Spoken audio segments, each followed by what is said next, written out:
linaw, no? Lods.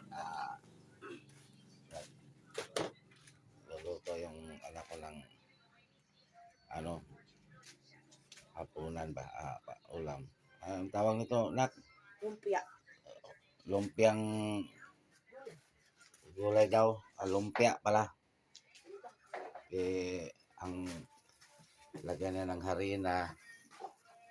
Saka ano, ibabalot niya sa lumpia. Rapper ba? Rapper. Yan daw gusto ng ulam eh. Sakto, wala na ako pera. Tama yan. Puro 200 din yan 200 to? Hindi, kasama yung lumpia. Kasama yung ito. Sa ingredients, sibuyas, bawang. Ito pa Argentina na meatloaf, nilagyan nila. Doon gano'n lang yan, 200 mahigit na rin yan. Ano ba yung ano? Kala ko nakatipid ako. Wala rin pala. Ganun din.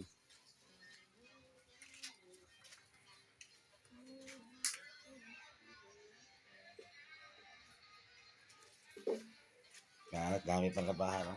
Baka naubos ng labahan.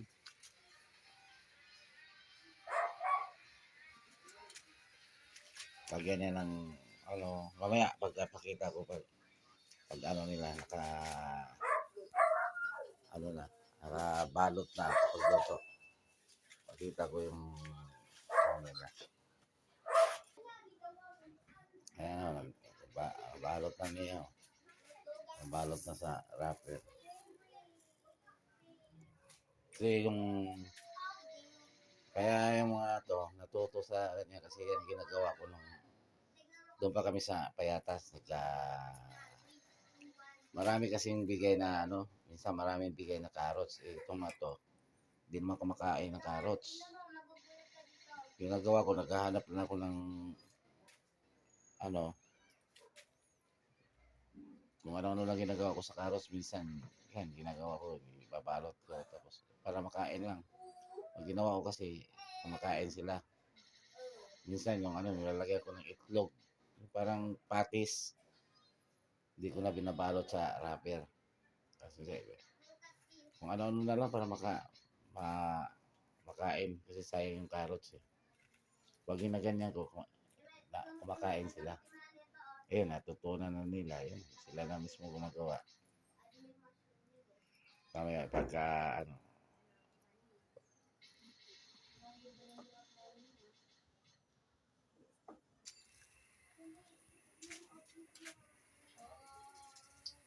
ayan na, naka-imperito na. Ayan na, resulta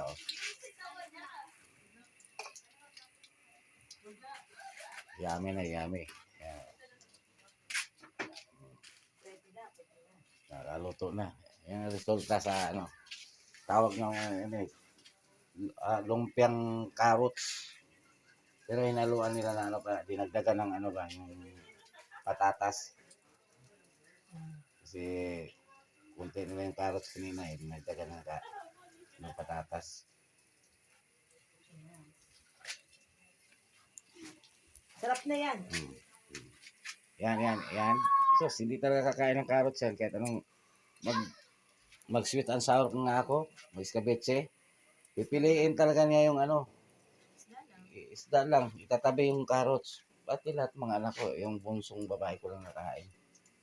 Pero pag ganyan ko magluto, at saka kahit yung parang patis, yung torta ba, kumakain sila.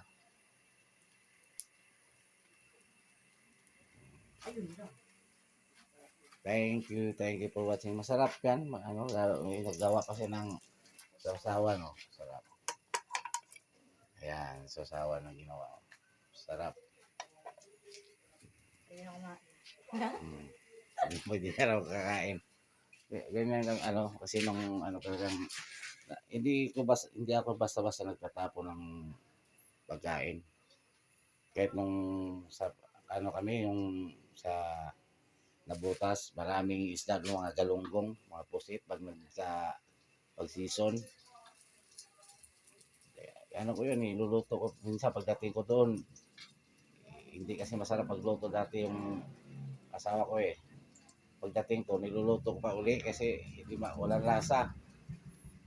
Yung pag naluto ko kasi minsan tambak, bibili ng sa kaldero. Tapos wala namang nakain, siya lang. Sarap na sarap siya sa luto niya.